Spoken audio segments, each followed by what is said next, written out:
Alors on pourrait penser que tout est dit, mais pas tout à fait. Dans ce budget, donc les dés sont jetés maintenant. Je sais pas où est Thierry Horry, voilà. Monsieur le vice-président, tout se jouera après mars 2020, nous avez-vous dit.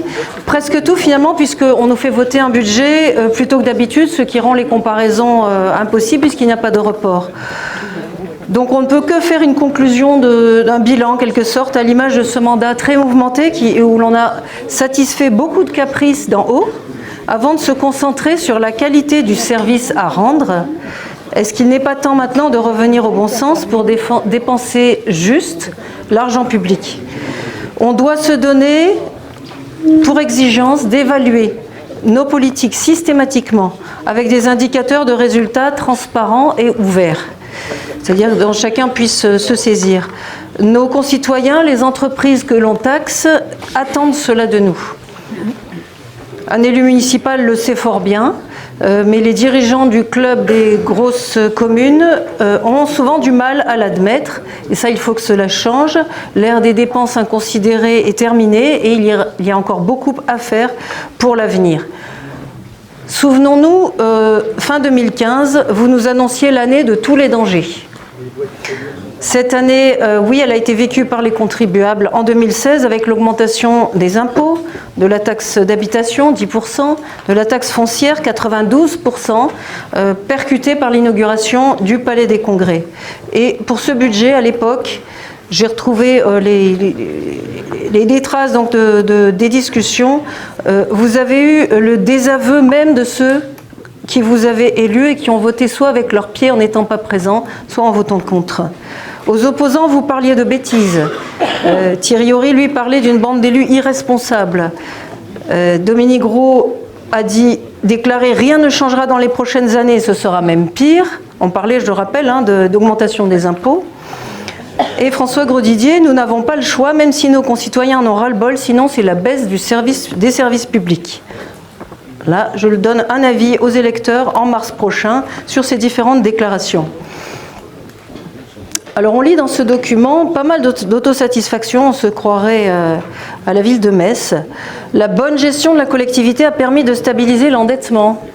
Or, stabiliser, on ne sait pas déjà à quel niveau, et le document après avoue qu'il limite l'augmentation du recours à l'emprunt, plus 13% quand même, ce qui représente 17 millions d'euros. Par ailleurs, ce budget, cela a été dit, je vais quand même insister également, c'est ce budget qui transcrit le dérapage du Palais de la Métropole. Je n'appellerai pas la maison de la Métropole, c'est le dernier pied de nez finalement à nos concitoyens et aux électeurs.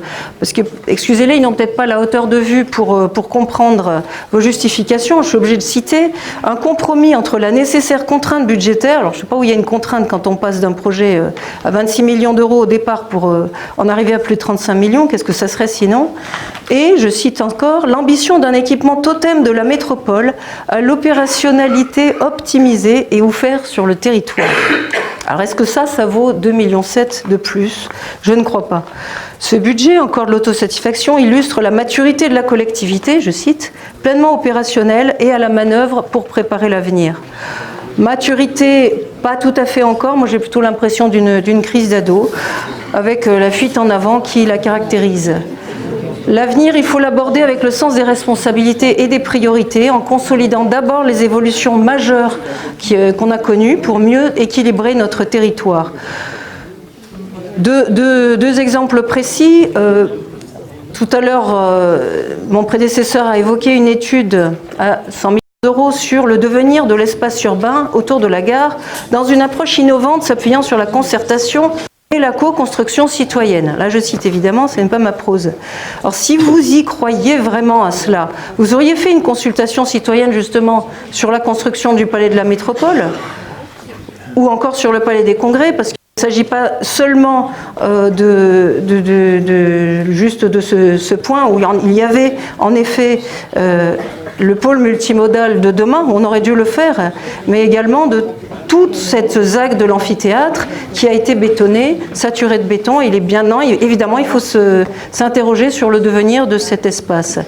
Encore une étude dans le budget transport, je vais finir avec ce budget transport, qui porte, lui, la dette masquée de la métropole au profit du très cher Métis, qui a concentré des moyens démesurés sur un seul axe.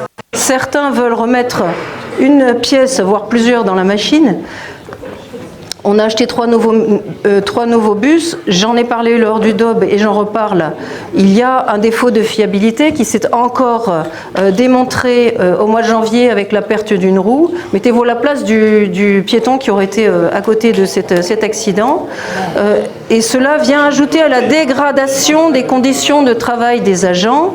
Des choses sont à revoir avec le délégataire, même si cela fâche certains, je l'affirme.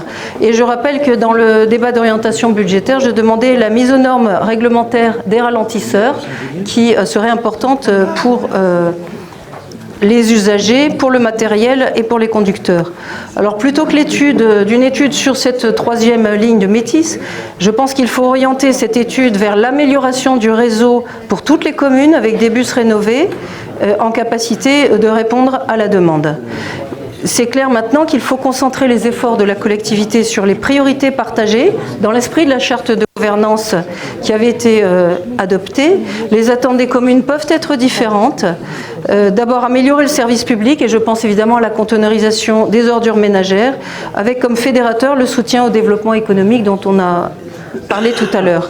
Tout cela, c'est possible en optimisant l'utilisation de l'argent public, en arrêtant les opérations gadgets ou hors compétences, l'emballement des satellites, l'inflation fiscale, et nos concitoyens, même ceux qui ne vont plus voter parce qu'ils sont désabusés, qu'ils ont baissé les bras, ils attendent d'abord ce retour au bon sens.